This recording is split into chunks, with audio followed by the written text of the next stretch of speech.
बोलिए शंकर भगवान की जय। हर हर महादेव। लड्डू पूरी देव हर हर महादेव। रामायण में हम लंका कांड में हैं और आज अपना 54वां अंक पढ़ेंगे। रावण को मंदोदरी ने बहुत प्रकार से समझाया है कि सीता जी को आप श्री राम जी को वापस कर दें, उसी में राक्षस कुल की भलाई है। रावण अपने रनिवास से फिर वापस आकर अपनी सभा में बैठ गया है और मंत्रियों से कहता है कि आप मुझे बताइए कि क्या करना है। रावण के मंत्री कहते हैं कि वानर और भालुओं की क्या गिनती है, वो तो रोज़ के हमारे भोजन हैं, इसलिए उनके बारे में क्या सोचना है।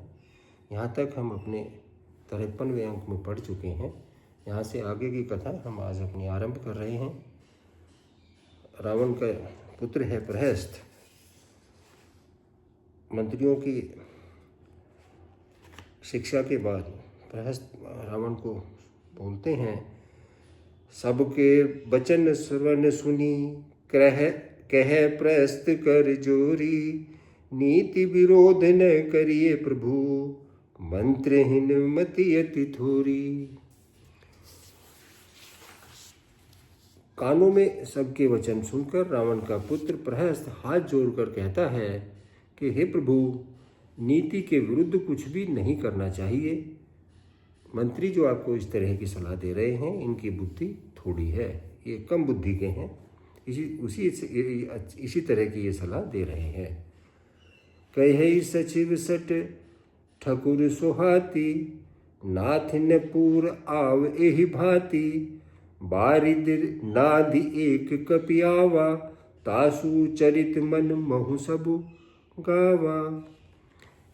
ये सभी मूर्ख और खुशामदी मंत्री मुख देखी बात कर रहे हैं। हे नाथ, इस प्रकार की बातों से पूरा नहीं पड़ेगा। एक ही बंदर समुद्र लांघ कर आया था, उसका चरित्र सब लोग अब भी मन ही मन गाया करते हैं। उसको अभी भी सभी को उस बानर को सभी मन ही मन याद करते हैं, सबको स्मरण है वो। क्षुदा न रही तुम ही तब काहू, जारत नगर कस न धरी खाहू, सुनत नीक आगे दुख पावा, सचिवन असमत प्रभु ही सुनावा। उस समय तुम लोगों की भूख कहाँ चली गई थी जब श्री हनुमान जी आए थे। बंदर तो तुम्हारा भोजन ही है, फिर आपने क्यों नहीं खाया उसको। नगर जलाते समय उसको पकड़कर आपने क्यों नहीं खाया, जब नगर जल रहा था तब भी आपने उसको नहीं खाया। इन मंत्रियों ने आपको ऐसी सम्मति सुनाई है, ऐसी शिक्षा दी है जो सुनने में अच्छी है, पर जिससे आगे चलकर दुख ही मिलने वाला है। जेहि बारिश बांधे हेला, उतरे हुसैन समेत सुबेला, सो भनु मनुज खाब हम भाई, बचन कहें सब गाल फुलाई। जिसने खेल में समुद्र को बांध लिया है और जो सेना सहित सुबेल पर्वत पर आकर बैठ गया है, सुबेल पर्वत पर उतर गया है, हे भाई कहो वह मनुष्य है जिसे कहते हो कि हम खा लेंगे। सब गाल फुला कर पागलों की तरह वचन कह रहे हैं। तात बचन मम सुनु अति आदर, जनि मनु गुनहु मोहि करि कादर, प्रिय बानी जे सुनहि जे कहें, ऐसे नर निकाय जग अहें। हे तात, मेरे वचनों को बहुत ही आदर के साथ, बहुत ही गौर देकर आप सुनिएगा। मुझे मन से कायर नहीं समझ लीजिएगा। जगत में ऐसे मनुष्य झुंड के झुंड हैं, बहुत अधिक हैं, जो प्यारी मुंह पर मीठे लगने वाली बात ही सुनाते हैं और कहते हैं। बचन परम हित सुनत कठोरे, सुनहि जे कहें ते नर प्रभु थोरे। प्रथम बसीठ पठ्यं सुनु नीति, सीता दे करहु पुण्य प्रीति। हे नाथ, हे प्रभु, सुनने में कठोर परंतु परिणाम में परम हितकारी वचन जो सुनते और कहते हैं वो मनुष्य बहुत ही थोड़े हैं। जगत में वो मनुष्य थोड़े हैं। नीति सुनिए, उसके अनुसार पहले दूत भेजिए और फिर सीता को देकर श्री राम जी से प्रीति कर लीजिए, श्री राम जी से मेल कर लीजिएगा। नारी पाई फिर जाही जो, तो न बढ़ाई रारी। नाही तसन मुख समर मही, तात करें हटी मारी। यदि वे स्त्री पाकर लौट जाएं तो व्यर्थ ही झगड़ा नहीं बढ़ाइएगा, नहीं तो हे तात, सन्मुख युद्ध भूमि में उनसे हठपूर्वक डटकर मारकाट कीजिएगा, फिर युद्ध कीजिएगा। अगर वो नारी पाकर, अगर वो सीता को पाकर लौट जाते हैं तो फिर क्यों झगड़ा बढ़ाना है? फिर झगड़ा बढ़ाना नहीं चाहिए। और अगर नहीं लौटते हैं तो फिर युद्ध करेंगे। यह मत जो मानहु प्रभु मोरा, उभय प्रकार सुजसु जग तोरा। सुनत सन कह दस कंठ रिसाई, असीमति सट के ही तो ही सिखाई। हे प्रभु, यदि आप मेरी यह सम्मति मानोगे, अगर मेरी सलाह ये मानते हैं तो जगत में दोनों ही प्रकार से आपका सुयश होगा। रावण ने गुस्से में भरकर पुत्र से कहा कि अरे मूर्ख, तुझे ऐसी बुद्धि किसने सिखाई है? अबहि ते उर संशय होई, अबहि ते उर संशय होई। बेनु मूल सुत भयउ घमोई, सुनि पितु गिरा पुरस अति घोरा। चला भवन कही बचन कठोरा। अभी से तेरे हृदय में भय हो रहा है। हे पुत्र, तू तो बांस की जड़ में घुमोई हुआ। तू मेरे वंश के लिए अनुकूल था, अनुरूप नहीं हुआ। तू मेरे वंश के अनुकूल या अनुरूप नहीं हुआ। पिता की अत्यंत घोर और कठोर वाणी सुनकर प्रहस्त ये कड़े वचन कहता हुआ घर की ओर चला गया।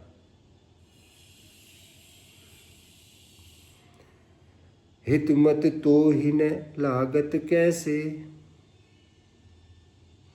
काल विबस कहु भेषज जैसे। संध्या समय जानि दस सीसा, भवन चले निरखत भुज बीसा। हित की सलाह आपको कैसे नहीं लगती, आप पर कैसे असर नहीं करती है, जैसे मृत्यु के वश हुए रोगी को दवा नहीं लगती है। संध्या का समय जानकर रावण अपनी 20 भुजाओं को देखता हुआ महल को चला गया। लंका शिखर ऊपर आगारा, अति विचित्र तह होई अखारा। बैठ जाई तेहि मंदिर रावण, लागे किन्नर गुणगन गावन।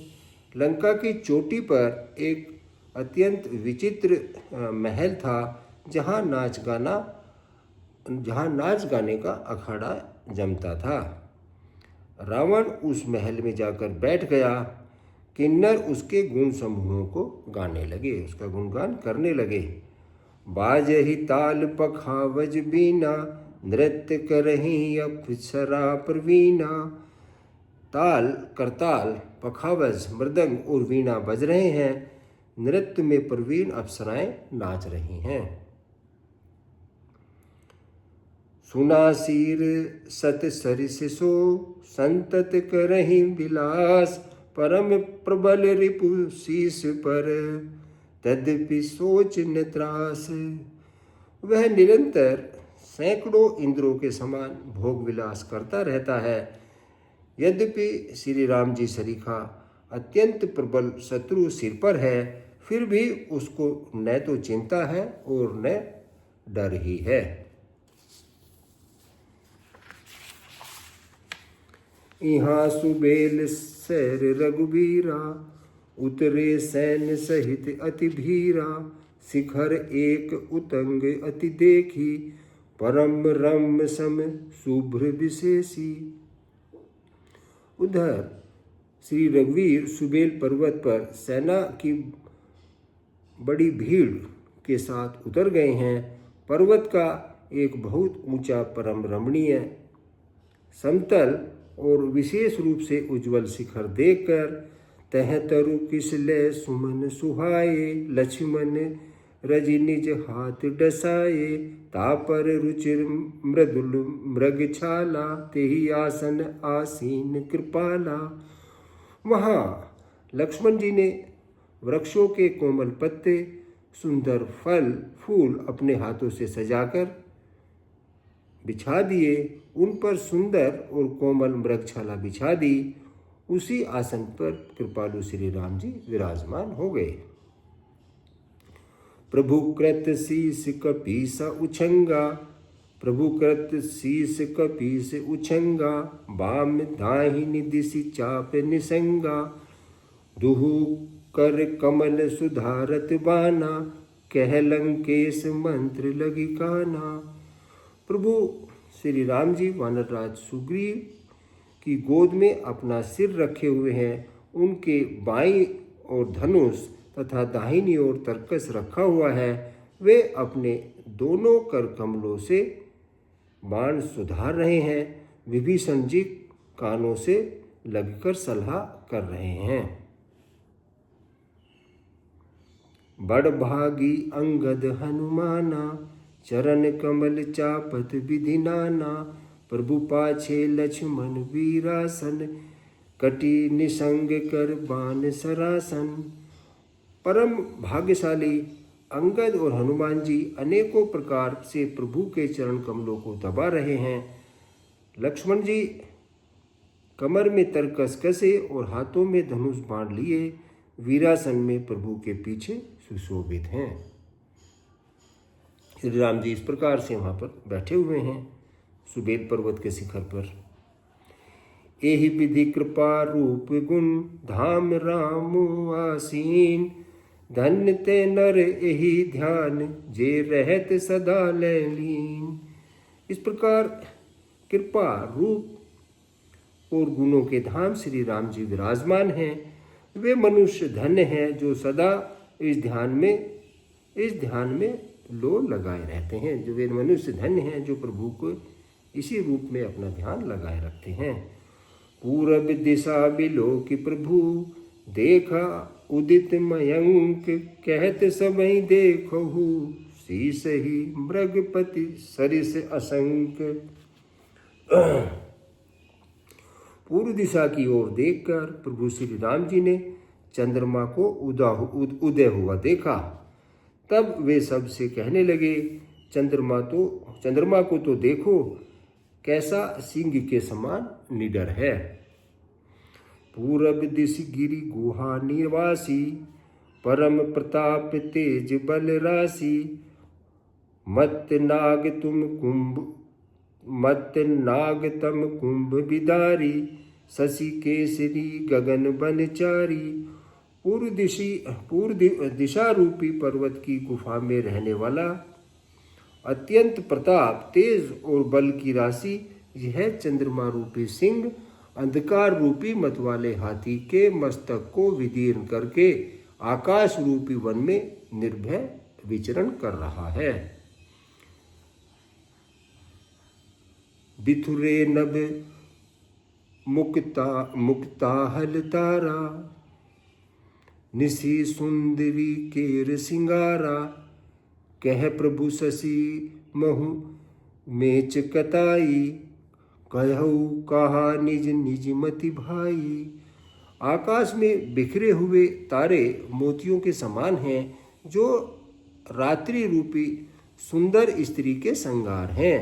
प्रभु ने कहा, भाइयों, चंद्रमा में जो कालापन है वह क्या है, अपनी अपनी बुद्धि के अनुसार कहो। कह सुग्रीव सुनहु रघुराई, शशि महु प्रगट भूमि के छाई। मारे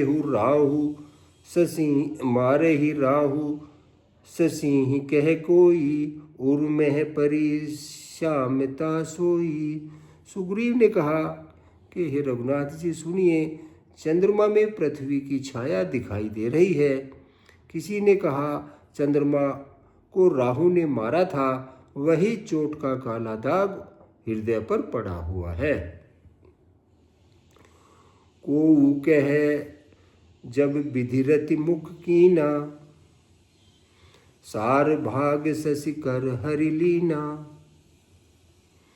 छिद्र सो प्रगट इंदु उर्माही, तेहि मग देखहि नभ परिछाई।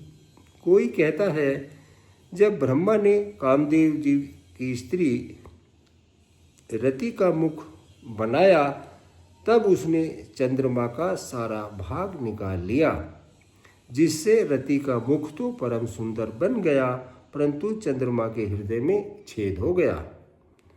वही छेद चंद्रमा के हृदय में वर्तमान है, जिसकी राह में आकाश की काली छाया उसमें दिखाई पड़ती है। अपने अपने तरीके से वो सब बता रहे हैं। प्रभु कह गरल बंधु शशि केरा, अति प्रिय निज उर दीन बसेरा। विष संजुत कर निकर पसारी, जारत विरहवंत नर नारी। प्रभु श्री राम जी ने कहा विष चंद्रमा का बहुत प्यारा भाई है। प्रभु श्री रामचंद्र जी ने कहा गरल बंधु शशि केरा। श्री राम जी कहते हैं कि विष चंद्रमा का बहुत प्यारा भाई है, इसी से उसने विष को अपने हृदय में स्थान दे रखा है। विषयुक्त और किरणों का समूह को फैलाकर वह वियोगी नर नारियों को जलाता रहता है। कह हनुमंत सुनहु प्रभु, शशि तुम्हार प्रिय दास। तब मूर्ति विदूर बसती, सोई श्यामता भास। श्री हनुमान जी ने कहा कि हे प्रभु सुनिए, चंद्रमा आपका प्रिय दास है। आपकी सुंदर श्याम मूर्ति चंद्रमा के हृदय में बसती है, वही श्यामता की झलक चंद्रमा में दिखाई देती है। पवन तनय के बचन सुनी, बिहसे राम सुजान। दक्षिण दिश अवलोकई, प्रभु बोले कृपा निधान। दक्षिण दिश अवलोक, प्रभु बोले कृपा निधान। पवन पुत्र हनुमान जी के वचन सुनकर श्री राम जी हंसे, फिर दक्षिण की ओर देखकर कृपा निधान बोले, देखो विभीषण दक्षिण आसा। घन घमंड दामिनी विलासा, मधुर मधुर गरजई घन घोरा। होई वृष्टि जनि उपल कठोरा। हे विभीषण, दक्षिण दिशा की ओर देखो, बादल कैसा घुमड़ रहा है और बिजली चमक रही है। भयानक बादल मीठी मीठी स्वर में गरज रहा है, हल्के हल्के में गरज रहा है बादल, कहीं कठोर ओलावृष्टि की वर्षा ना हो जाए। कहत विभीषण सुनहु कृपाला, होई न तड़ित न बारिद माला। लंका शिखर उर आगरा, तह दस कंदर देख अखारा। विभीषण बोले कि हे कृपालु सुनिए, यह न तो बिजली है और न ही बादलों की घटा है। लंका की चोटी पर एक महल है। दस गिरि रावण का महान नाच गाने का अखाड़ा है और वहाँ वो देख रहा है। छत्र मेघ डबर सिर धारी, सोई जनु जलद घटा अतिकारी, मंदोदरी श्रवण ताटंका, सोई प्रभु जनु दामिनी दमंका। रावण ने सिर पर बादलों के डबर जैसा विशाल और काला छत्र धारण कर रखा है, वही मानो बादलों की अत्यंत काली घटा है। मंदोदरी के कानों में जो कर्णफूल हिल रहे हैं, हे प्रभु, वही मानो बिजली चमक रही है। बाजहि ताल मृदंग अनूपा, सोई रव मधुर सुनहु सुर भूपा। प्रभु मुस्कान समझे अभिमाना, चाप चढ़ाई मान संधाना। हे देवताओं के सम्राट, सुनिए, अनुपम ताल और मृदंग बज रहे हैं, वही मधुर गर्जन की ध्वनि है। रावण का अभिमान समझकर प्रभु मुस्कुराए। उन्होंने धनुष चढ़ाकर उस पर बाण का संधान किया। छत्र मुकुट तांटक सब, छत्र मुकुट तांटक तब, हते एक ही बाण, सबके देखत मही परे, मरम न को जान। और एक ही बाण से रावण के छत्र, मुकुट और मंदोदरी के कर्णफूल काट गिराए। सबके देखते ही देखते वे जमीन पर आ पड़े, पर उसका भेद किसी ने नहीं जाना। अस कोतकु करी राम सर, प्रभसेउ आए निसंग, रावण सभा सशंक सब, देखी महारस भंग। ऐसा चमत्कार करके श्री राम जी का बाण वापस आकर फिर तरकस में घुस गया। यह महान रस में भंग देखकर रावण की सारी सभा भयभीत हो गई। कंपन भूमि न मारुत विशेषा, कंपन भूमि न मरुत विशेषा, अस्त्र शस्त्र कहु नयन न देखा, सोचहि सब निज हृदय मझारी, असगुन भयउ भयंकर भारी।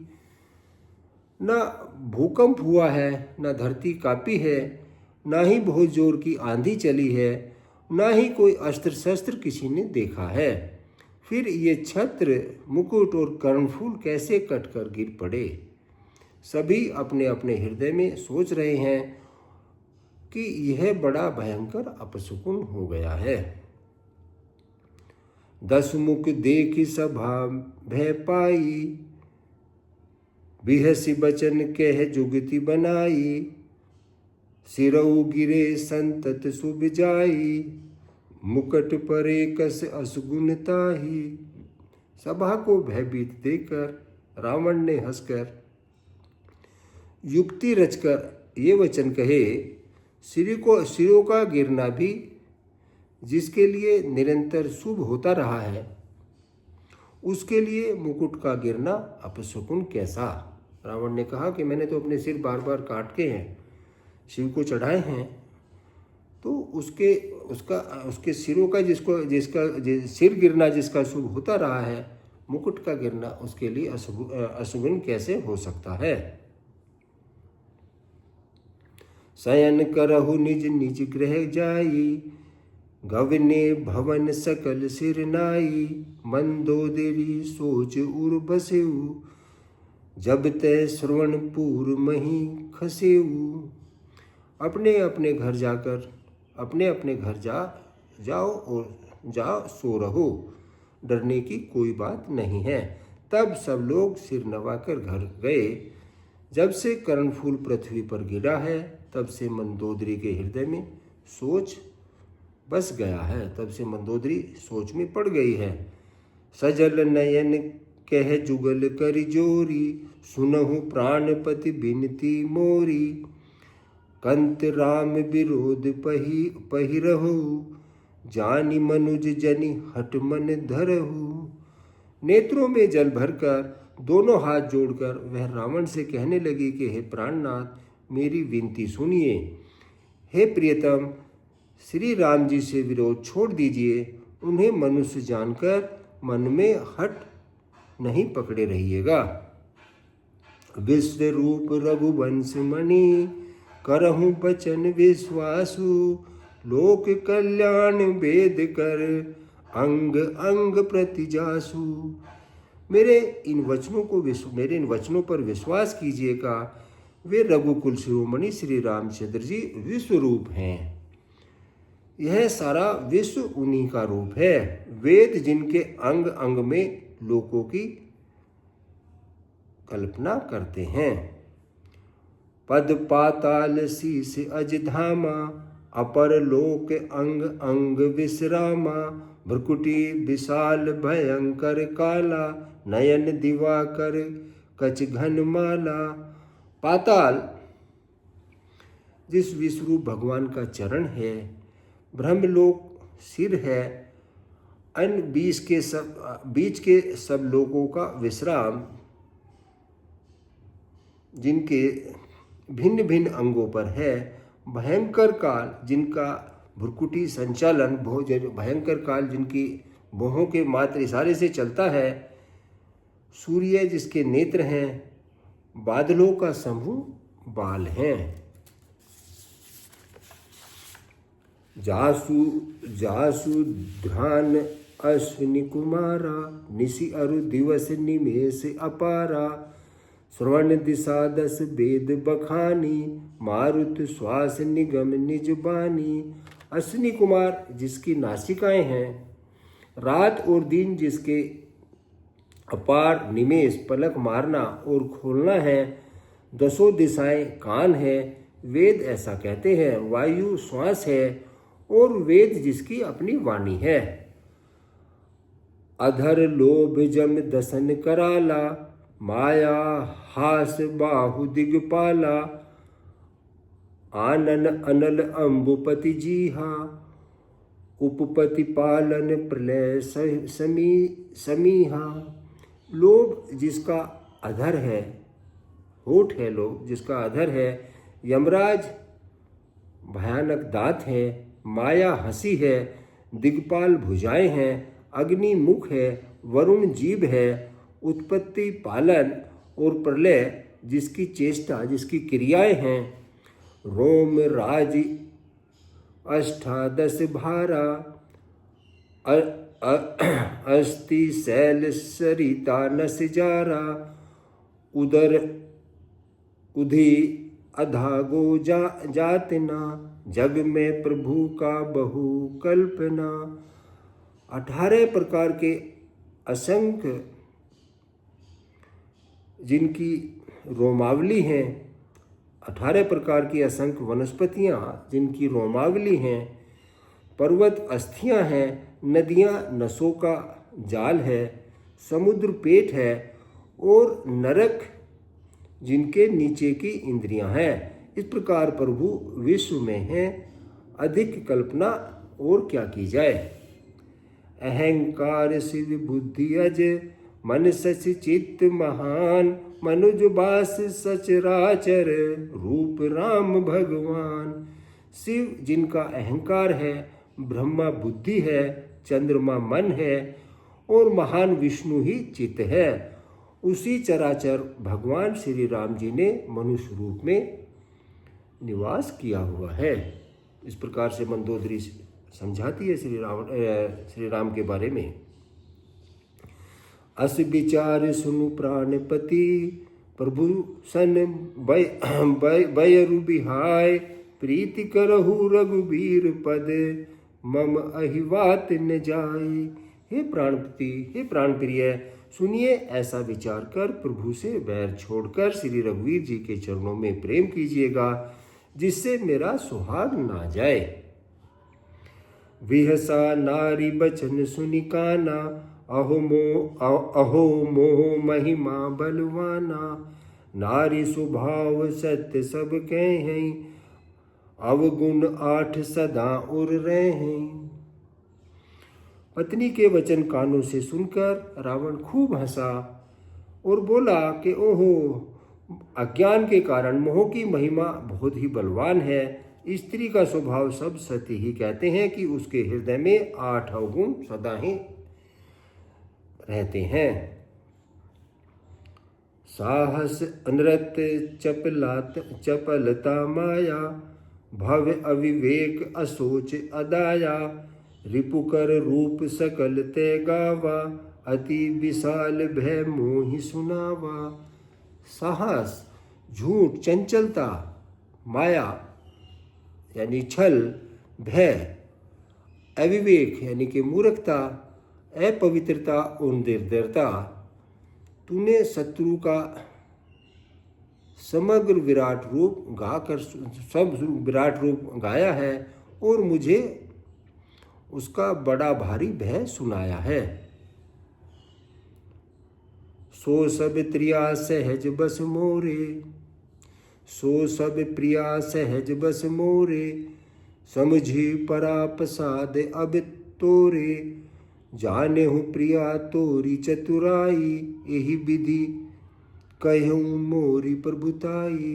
हे प्रिय, वह सब चराचर विश्व तो स्वभाव से ही मेरे वश में है। जो आपने बताए हैं ये सब तो मेरे वश में है। तेरी कृपा से मुझे यह अब समझ में आ पड़ा है। हे प्रिय, तेरी चतुराई मैं समझ गया हूँ। तू इस प्रकार इसी बहाने से मेरी प्रभुता का बखान कर रही है। तब बत कही मूढ़ मृग लोचनी, समुझत सुखद सुनत भय मोचनी, मंदोदरी मन मनु अस ठयो, पियहि काल बसमति भ्रम भयऊ। हे मृगनयनी, तेरी बातें बड़ी रहस्यमयी हैं, बड़ी गूढ़ है, समझने पर सुख देने वाली और सुनने में भय को छुड़ाने वाली हैं। मंदोदरी ने मन में ऐसा निश्चय कर लिया कि पति को कालवश मति भ्रम हो गया है। यही विधि करत विनोद बहु, प्रात प्रगट 10 कंद, सहज असंक लंकपति, सभा गयऊ मद अंध। इस प्रकार अज्ञानवश बहुत से विनोद करते हुए रावण को सवेरा हो गया। तो अब स्वभाव से ही निडर और घमंड में अंधा लंकापति सभा में चला गया। फूल ही फर ही न बैत, यद्यपि सुधा बरसे ही जलद, मूरखु हृदय न चेत जो, गुरु मिले ही विरंच सम। यद्यपि बादल अमृत सा जल बरसाते हैं तो भी बैत फूलता फलता नहीं है। इसी प्रकार चाहे ब्रह्मा जी के समान भी ज्ञानी गुरु मिले तो भी मूर्ख के हृदय में चेतना नहीं आती है, ज्ञान नहीं होता है। यहाँ प्रात जागे रघुराई, पूछा मत सब सचिव बुलाई, कहऊ बेगी कहा करहूँ उपाय, जामवंत कह पद सिरुनाई। इधर सुबेल पर्वत पर प्रातःकाल श्री रघुनाथ जी जागे और उन्होंने सभी मंत्रियों को बुलाकर सलाह पूछी कि शीघ्र बताइएगा अब क्या उपाय करना चाहिए। जामवंत जी ने श्री राम जी के चरणों में सिर नवाकर कहा, सुनहु सर्वज्ञ सकल उर्वासी, बुद्धि बल तेज धर्म गुण राशि, मंत्र कहो निज मति अनुसारा, दूत पठई बाली कुमारा। जामवंत जी कहते हैं कि हे सर्वज्ञ, हे सब कुछ जानने वाले, सबके हृदय में बसने वाले, हे अंतर्यामी, हे बुद्धि बल तेज धर्म और गुणों की राशि, हे गुणों की खान, सुनिए मैं अपनी बुद्धि के अनुसार सलाह देता हूँ कि बाली कुमार अंगद को दूत बनाकर भेजा जाए। नीक मंत्र सबके मन माना, अंगद सन कह कृपा निधाना, बाली तने बुद्धि बल गुण धामा, लंका जाहु तात मम कामा। यह अच्छी सलाह सबके मन में जच गई। कृपा के निधान श्री राम जी ने अंगद से कहा कि हे बल बुद्धि और गुणों के धाम बाली पुत्र, हे तात, तुम मेरे काम के लिए लंका जाओ। बहुत बुझाई तुम ही कहा कहूँ, परम चतुर में जानत आहूँ। काजु हमार तासुहित होई, रिपुसन करेहू बत कही सोही। तुमको बहुत समझाकर मैं क्या कहूँ, मैं जानता हूँ तुम परम चतुर हो। शत्रु से वही बातचीत करना जिससे हमारा काम हो और उसका कल्याण हो। प्रभु आज्ञा धरि शीस चरण, बंदी अंगद उठेऊ। पर प्रभु आज्ञा धरि शीस चरण, बंदी अंगद उठेऊ। सोई गुण सागर ईश राम, कृपा जा पर करहूँ। प्रभु की आज्ञा सिर पर रखकर, सिर पर चढ़ाकर उनके चरणों की वंदना करके अंगद जी उठे और बोले कि हे भगवान श्री राम जी, आप जिस पर कृपा करें वही गुणों का समुद्र हो जाता है। स्वम सिद्ध सब काज नाथ, मोहि आदर दियऊ। अस विचारि जुबराज तन, पुलकित हर्षित हियऊ। स्वामी के सब कार्य अपने आप सिद्ध हैं। यह तो प्रभु ने मुझे आदर दिया है, जो मुझ पर आपने अपने कार्य पर भेज रहे हैं। ऐसा विचार कर युवराज अंगद का हृदय हर्षित और शरीर पुलकित हो गया। बंदी चरण उर धरि प्रभुताई, अंगद चले उस सबहि सिर नाई। प्रभु प्रताप उर सहज असंका, रन बांकुरा बाली सुत बंका। चरणों की वंदना करके और भगवान की प्रभुता हृदय में धरकर अंगद सबको सिर नवाकर चले।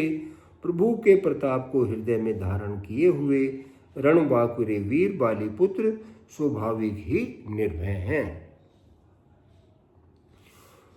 पुर बैठत रावण कर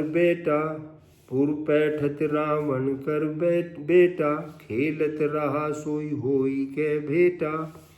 बात ही बात करस बड़ी आई, जुगल अतुल बल पुनि तनु आई। लंका में प्रवेश करते ही रावण के पुत्र से भेंट हो गई, जो वहां खेल रहा था। बातों ही बातों में दोनों में झगड़ा बढ़ गया, क्योंकि दोनों ही अतुलनीय बलवान थे। फिर दोनों की युवा अवस्था थी।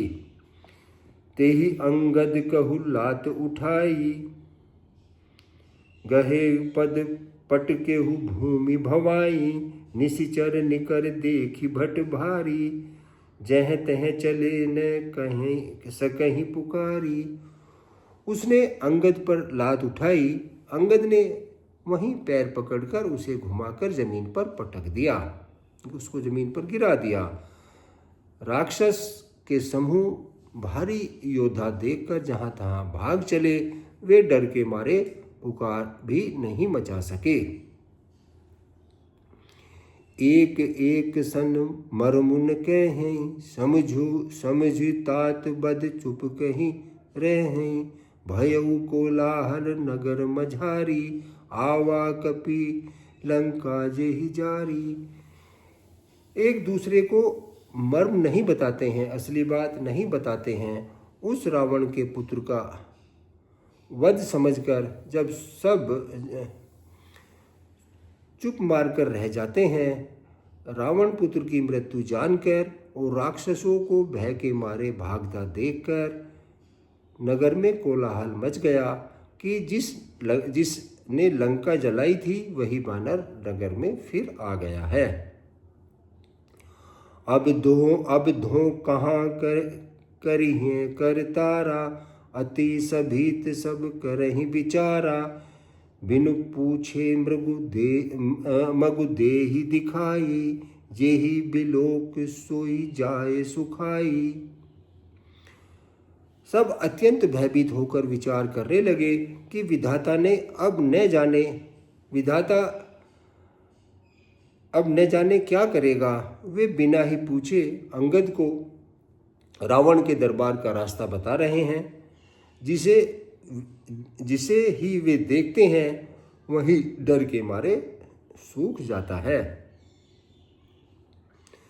गयहु सभा दरबार तब सुमिरी राम पद कंज, सिंह ठवनीत उत चितऊ धीर बीर बल पुंज।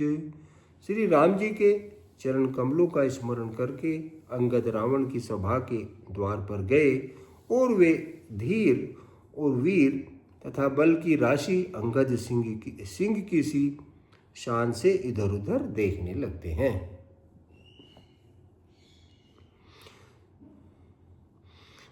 तुरत निशाचर एक पठावा, समाचार रावण ही जनावा। सुनत विहसी बोला दस सीसा, आनहु बोली कहाँ कर कीसा।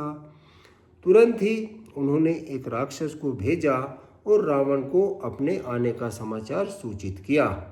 सुनते ही रावण हंसकर बोला, बुला लाओ, कहाँ का बंदर है। आय सुपाय दूत बहुधाये, कपि कुंजरहि बोली ले आए। अंगद देख दसानन बैसे, सहित प्राण कंजल गिरि जैसे। आज्ञा पाकर बहुत से दूत दौड़ पड़े और वानरों में हाथी के समान अंगद को बुला लाए। अंगद ने रावण को ऐसे बैठे देखा जैसे कोई सजीव काजल का पहाड़ हो।